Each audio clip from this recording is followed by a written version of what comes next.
নমস্কার, আমি শুভম রায়। আপনারা দেখছেন জিটিভি, দ্রুতগতিতে সবার সাথে।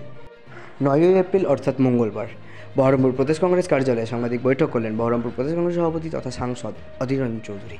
উক্ত সাংবাদিক বৈঠকে তিনি যা যা বললেন, চলুন আমরা তা শুনে নিই এবং আপনাদেরকেও শোনাই। আনবে, এটা তো ভালো। গ্রেপ্তার করে ভোট দিক জেলে, দম থাকে তো করুক।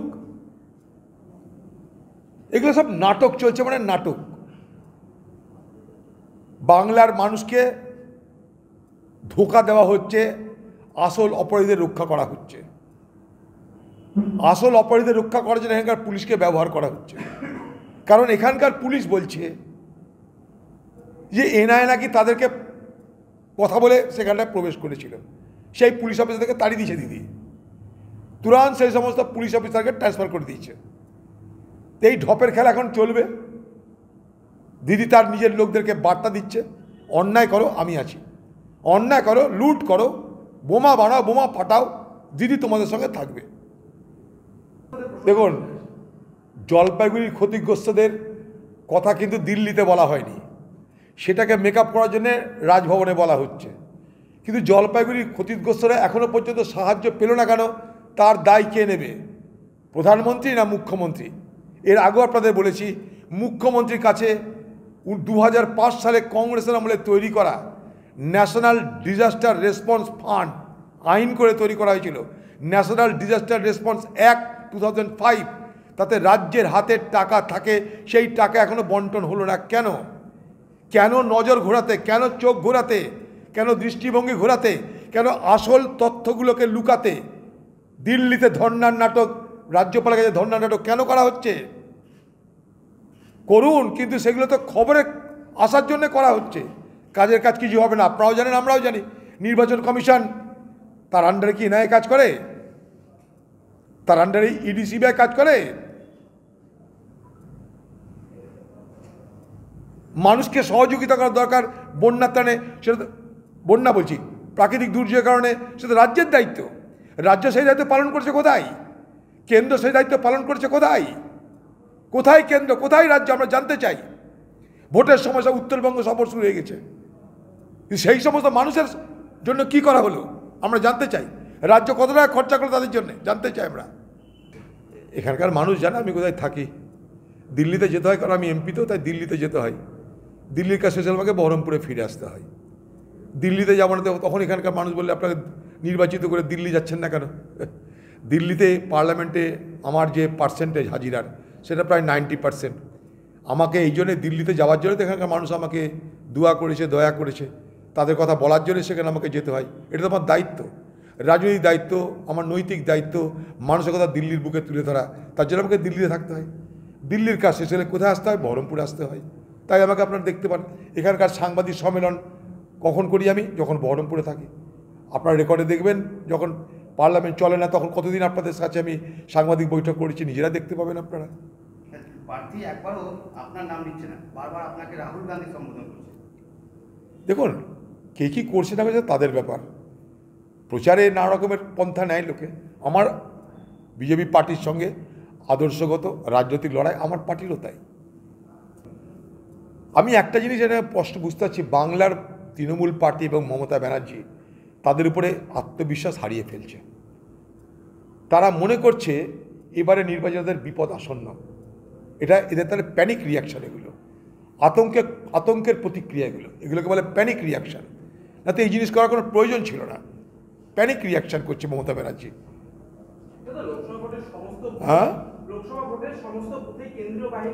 অবশ্যই আমরা তাই দাবি। আমি তো কয়েক মাস আগে দিল্লিতে সে কথা বলে এসেছি, অবশ্যই থাকা দরকার, নাহলে ভোট হবে না এখানটায়। আবার দাবি করছি নির্বাচন কমিশনের কাছে, বাংলার পুলিশের উপরে বিন্দুমাত্র আস্থা নেই, ভরসা নেই, বিশ্বাস নেই। ওদিকে বিজেপির আস্ফালন, এদিকে দিদির আস্ফালন। দিদি আর মোদির উভয়েরই অসার আস্ফালন চলছে বাংলায়। ভোটের বাজারে মানুষের সমস্যা নিয়ে আলোচনা নাই, চাকরি নিয়ে আলোচনা নাই, শিল্প নিয়ে আলোচনা নাই, খাদ্য নিয়ে আলোচনা নাই, অগ্রগতি নিয়ে আলোচনা নাই, বেকারত্ব নিয়ে আলোচনা নাই। ইডি কি বলছে, সিবিআই কি বলছে, দিদি কি বলছে, মোদি কি বলছে, ভূপতিনগর কি, চলো এই নিয়ে এখন বাজার গরম। বাকি আমাদের জীবনের সমস্যা নিয়ে কে কখন বলবে? কেন আজকে কর্ণাটকের সরকার একটা মহিলাকে 2000 টাকা দেয় প্রত্যেক মাসে? সেখানে কেন পশ্চিমবঙ্গে মাত্র 1000 টাকা? এই নিয়ে বিতর্ক তো হচ্ছে না যে কংগ্রেস পার্টির তরফ থেকে যে ম্যানিফেস্টো ইস্তাহার প্রকাশ করা হয়েছে, তাতে আগামী দিনে কংগ্রেস ক্ষমতায় এলে 1 লক্ষ টাকা একটা পরিবার একটা মহিলাকে প্রত্যেক বছর দেওয়া হবে, তার কত আলোচনা তো হচ্ছে না। নজর ঘুরিয়ে দেওয়ার জন্য আজকে এখানে 100 দিনের কাজের মানুষের কাছে হচ্ছে না বলে মানুষের অভাব দরিদ্রতা দিনের পর দিন বেড়ে যাচ্ছে। পশ্চিমবঙ্গে প্রতিটা মানুষের ঋণের পরিমাণ সারা ভারতবর্ষে বেশি, পার ক্যাপিটাল ডেট প্রত্যেকটা মানুষের মাথার উপর যে ঋণের বোঝা সারা ভারতবর্ষে সব থেকে বেশি, সেটা নিয়ে কোনো আলোচনা হচ্ছে না। একজন আসবে দিল্লি থেকে নরেন্দ্র মোদী, সে দেশের কথা বলবে না, তার বক্তব্যের সুবিধা নিয়ে দিদি এখান থেকে চিৎকার করবে নরেন্দ্র মোদীর বিরুদ্ধে। আবার রাজভবনে গিয়ে আমাদের বাংলার বিপ্লবী নেত্রী চুপি চুপি নরেন্দ্র মোদীর সঙ্গে কথা বলে বেরিয়ে আসার পর বলবেন গল্প করছিলাম, কাজের কথা হয়নি। তাই গল্পই দেখবো, আমরা আর কি করবো এখন? ওখানে চিত্রনাট্য তৈরি হয়েছে, ভোট আসছে, আমি এরকম বলবো, তুমি এরকম বলো। বাংলার ভোটের, বাংলার নির্বাচনী রাজনীতি দিদি আর মোদির মধ্যে বিভাজিত হয়ে আলোচিত হোক, এটাই দিদির লক্ষ্য, এটাই মোদির লক্ষ্য। বাকি যে সমস্ত রাজনৈতিক দল তারা যেন আলোচনার মধ্যে থাকতে না পারে, পরিকল্পিতভাবে দিদি আর মোদি তাই আলোচনার কেন্দ্রবিন্দু থাকবার জন্য নানা রকমের বিতর্ক তৈরি করছে। এগুলো পরিকল্পিত কতগুলো বিভাজন, পরিকল্পিত কতগুলো নির্বাচনের প্রচারে তাদেরকে সবসময় যাতে গুরুত্ব দেয় মিডিয়া বা সাধারণ মানুষ আলোচনায়, তাদেরকে যেন সবসময় টেনে আনে, তার এটা কতগুলো প্রক্রিয়া, আর কিচ্ছু না। দুদিন পর সব থেমে যাবে। মুখ্যমন্ত্রী আর প্রধানমন্ত্রী একই বাতেলা করে না। প্রধানমন্ত্রী বলে এ দেশ 2014 সালের আগে ছিল না, 2014 সালের আগে এদেশে কিছুই হয়নি। দেশ স্বাধীন হলো 2014 সালের পর থেকে। মুখ্যমন্ত্রী প্রধানমন্ত্রীর ভাষণে আমরা তারই প্রতিধ্বনি শুনতে পাই, দিদিও তাই, একদম সমান সমান। দিদি মোদির এই যে জোড়া, এই যে ডুয়েট, যত নির্বাচন আসবে তত বাড়বে। বাংলায় কি হয়েছে না যে বাংলার মানুষ জানে, তাদের জীবনের প্রতিদিনের অভিজ্ঞতায় বাংলা মানুষ দেখতে পাচ্ছে। স্বাস্থ্য পরিষেবা কোথায়, শিক্ষা কোথায়, চাকরি কোথায়, শিল্প কোথায়, সবাই দেখতে পাচ্ছে। কই বাংলার দিদি, বাংলার খোকাবাবুর, ভারতবর্ষের প্রধানমন্ত্রী বাংলার শিল্প নিয়ে আলোচনা করছেন না কেন? হ্যাঁ, সিঙ্গুর কেন হাতছাড়া হয়ে গেল? সিঙ্গুরের পর তার বদলে আমরা কি করলাম? বাংলায় শিল্প নেই কেন? বাংলায় চাকরি নেই কেন? পাঁচামি নিয়ে অনেক বাতেলা শুনেছিলাম, বীরভূমের পাঁচামি বলে 1 লক্ষ লোকের চাকরি হবে বীরভূমের পাঁচামি কয়লা খনিতে। দেউচা পাঁচামি 1 লক্ষ লোকের চাকরি দিবে, 1 লক্ষ বেকার চাকরি দিয়ে বলেছিল এই দিদি। কই দেউচা পাঁচামিতে কজনের চাকরি হয়েছে? আদৌ কোনোদিন হবে কিনা তারই কোনো গ্যারেন্টি নাই, তারই সম্ভাবনা দেখতে পাচ্ছি না আমরা, আদৌ কোনোদিন হবে কিনা। দিদি সেখানে বললে 1 লক্ষ বেকারের চাকরি হবে দেউচা পাঁচামিতে। এসব ঢপের কীর্তন যাকে বলে, সব ঢপের কীর্তন চলছে এখন। हर बूथ में सेंट्रल फोर्स की तैनाती जरूरी है, खासकर जब बंगाल की सवाल है। ये आज से नहीं, ये गुहार हम लोग लगाते आ रहे हैं। 2-3 महीने पहले मैं खुद चुनावी आयुक्त के पास जाकर, इलेक्शन कमीशन के सामने हाजिर होकर सारे मैंने व्याख्यान किए हैं। क्योंकि बंगाल में यहाँ की जो प्रशासन है, चाहे पुलिस का ये जो बाकी जो साधारण प्रशासन जो भी हो, ये सारे सत्तारूढ़ पार्टी की बात सुन के चलते हैं। तो इसलिए विपक्ष होने के नाते बंगाल के प्रशासन पे, यहाँ की शासन पे, यहाँ की सरकार के ऊपर हमें ना कोई यकीन है, ना कोई भरोसा है, ना कोई रुचि है इन पे भरोसा करने की। क्योंकि हम जानते हैं कि अगर चुनाव में कहीं भी ये सूबे की सरकार और सूबे की शासन की भागीदारी रहे तो ये चुनाव को बर्बाद करने के लिए ये हर संभव प्रयास करते रहेंगे। इसलिए हर बूथ पे मतलब जितने भी बूथ है बंगाल में, हर बूथ में सेंट्रल फोर्सेस की तैनाती, सीसीटीवी, और चुनाव होने की बहुत पहले रूट मार्च करते हुए, डोमिनेशन करते हुए आम लोगों की दिल और दिमाग में ये भरोसा दिलाना जरूरी है कि अब चुनाव में हिस्सा ले, कोई डर नहीं, कोई भय नहीं। भयभीत की माहौल पैदा करने की हर कोशिश को नाकाम करने के लिए चुनाव आयोग मुकम्मल तरीके से कदम उठाए। ये तो बहुत साल पहले हम लोग कहते आ रहे हैं, लेकिन बंगाल की जो मुद्दा है, जो घोटाला बंगाल में पाए गए हैं, ये घोटाला कोर्ट की फैसला की बदौलत आम लोगों के सामने उजागर हुए हैं। ममता बनर्जी खुद को न केजरीवाल और हेमंत सोरेन से तुलना करें तो बेहतर होगी। केजरीवाल हेमंत सोरेन के खिलाफ क्या हुआ और ममता बनर्जी और उनकी खोका बाबू के खिलाफ क्या हुआ, भतीजे के खिलाफ क्या हुई, आम लोग की जानकारी इसमें है। बंगाल में घोटाला हुई है, कोर्ट की निगरानी में सारे घोटाले की जांच हो रही है और उससे जो निकलते हैं वो हम सब देखते हैं।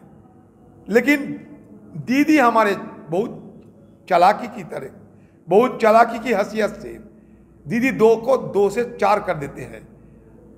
आम को मतलब ये ना करे कि ऑरेंज के साथ एप्पल की फर्क ना रहे। हमारे दीदी बड़ी चालाकी से सेब के ऑरेंज की तरह इस्तेमाल कर रहे हैं। चौक और चीज में जो फर्क बनते हैं उसको मिटाने की कोशिश करते हैं। संतरा और सेब में जो फर्क बनती है, आम लोगों की आंखों में धूल झोंक कर और गुमराह करने की कोशिश करते हैं। ঘটবেই তো। মুর্শিদাবাদে বোম তৈরি হচ্ছে না এখন নির্বাচন আগে, মানুষকে ভয় দেখানোর জন্য বোম, গুলি, পিস্তলের এখানটায় ছড়াছড়ি, এখন কোনো অসুবিধা নাই। এরপরে মদ দেবে, পিস্তল দেবে মানুষকে ভয় দেখানোর জন্য। সেই জন্য আমরা কেন্দ্রীয় বাহিনী চেয়েছি। টাকা, মদ, পিস্তল, পুলিশের প্রশ্রয় নির্বাচনে তৃণমূল পার্টির সবথেকে বড় হাতিয়ার। তৃণমূল পার্টির স্লোগান এইটা হওয়া উচিত, তোমরা চোর হও আর পুলিশকে বলা উচিত তোমরা পার্টির দালাল হও। এই স্লোগান এখন বাংলায়। তৃণমূল দলের সাধারণ কর্মীদের কথা আমি একবারও বলি না। তারা আজকে বিভ্রান্ত, তারা আজকে বঞ্চিত। তৃণমূলের একটা দল, তাদের জন্য দিদি আজকে স্লোগান দিয়েছে তোমরা চোর হও, আমি তোমাদের সঙ্গে আছি, পুলিশ তোমরা আমাদের দালাল হও। ব্যাস, ঘটবেই তো। মুর্শিদাবাদে বোম তৈরি হচ্ছে না এখন নির্বাচন আগে, মানুষকে ভয় দেখানোর জন্য বোম, গুলি, পিস্তলের এখানটায় ছড়াছড়ি, এখন কোনো অসুবিধা নাই। এরপরে মদ দেবে, পিস্তল দেবে মানুষকে ভয় দেখানোর জন্য। সেই জন্য আমরা কেন্দ্রীয় বাহিনী চেয়েছি। টাকা, মদ, পিস্তল, পুলিশের প্রশ্রয় নির্বাচনে তৃণমূল পার্টির সবথেকে বড় হাতিয়ার। তৃণমূল পার্টির স্লোগান এইটা হওয়া উচিত, তোমরা চোর হও আর পুলিশকে বলা উচিত তোমরা পার্টির দালাল হও। এই স্লোগান এখন বাংলায়। তৃণমূল দলের সাধারণ কর্মীদের কথা আমি একবারও বলি না। তারা আজকে বিভ্রান্ত, তারা আজকে বঞ্চিত। তৃণমূলের একটা দল, তাদের জন্য দিদি আজকে স্লোগান দিয়েছে তোমরা চোর হও, আমি তোমাদের সঙ্গে আছি, পুলিশ তোমরা আমাদের দালাল হও। ব্যাস, তা তো বটেই। গ্রেপ্তারটা হবে কেন? কারণ তৃণমূলের নেতা তারা এনার উপর হামলা করেছে। ধরতে গেছে যাকে, সেও তৃণমূলের নেতা, সে ওখানকার বিখ্যাত বোমের কারবারি, তার নেতৃত্বে সারা বাংলার বিভিন্ন জায়গায় বোমা পাচার হতো, তার জন্য বিস্ফোরণ এবং সেখানটায় ধরতে গিয়ে তাদের উপরে হামলা। সবাই তৃণমূলের নেতা ওখানটায়। যারা হামলা করেছে তারাও তৃণমূলের নেতা, যাদেরকে ধরতে গেছে তারাও তৃণমূলের নেতা। একইভাবে সন্দেশখালী, সেখানেও যাদেরকে ধরতে গেছে তারাও তৃণমূলের নেতা, আর যারা হামলা করছে তারাও তৃণমূলের নেতা। অতএব এর মধ্যে কোনো ফারাক নেই। সবথেকে বড় কথা, বাংলার মুখ্যমন্ত্রী মমতা ব্যানার্জি সে ওকালতি করছে।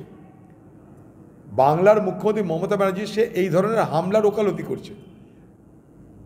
বিজেপি সরকার, পশ্চিমবঙ্গের সরকার, এগুলো আমার কাছে আলোচনার বিষয় অবশ্যই। ইডিকে, সিবিআইকে, ইনকাম ট্যাক্সকে ব্যবহার তো করছেই, কিন্তু আপনি বলুন বাংলার মুখ্যমন্ত্রী মমতা ব্যানার্জি, যদি এখানে এনআইএ অন্যায় করে থাকে, ইডি অন্যায় করে থাকে, সিবিআই অন্যায় করে থাকে, আপনি তাদেরকে গ্রেপ্তার করছেন না কেন? আপনার হিম্মত হচ্ছে না কেন তাদেরকে গ্রেপ্তার করার? আপনি বলছেন রাতের বেলা শ্লীলতাহানি হচ্ছে মা বোনদের উপরে। তা যদি হয় তাহলে শ্লীলতাহানির কেস করুন আপনি, দিয়ে অ্যারেস্ট করুন তাদেরকে, তবে না বুঝবো আপনি মোদির বিরুদ্ধে লড়বেন। খালি মুখে মোদির বিরুদ্ধে লড়লে হবে না। অ্যারেস্ট করছেন না কেন আপনি? সন্দেশখালী থেকে অন্যায় করে কি ধরতে গেছিল, অ্যারেস্ট করেননি কেন? উল্টে সাজান অ্যারেস্ট হলো।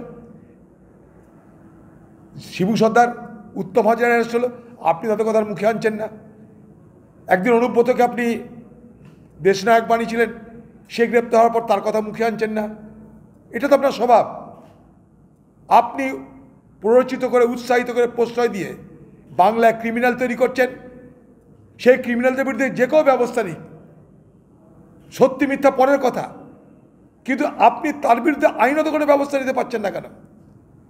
কোথায় আপনার আটকাচ্ছে বলুন? এনআইএ যারা লোক, যারা অফিসার হোক, যেই হোক, তারা যে অন্যায় করছে তাদেরকে গ্রেপ্তারটা করছেন না কেন? আপনারা এতক্ষণ দেখছিলেন জিটিভি, দ্রুত হচ্ছে সবার সাথে। জিটিভির নতুন নতুন খবরের আপডেট পেতে এক্ষুনি লগ ইন করুন www.gtvlivenews.com।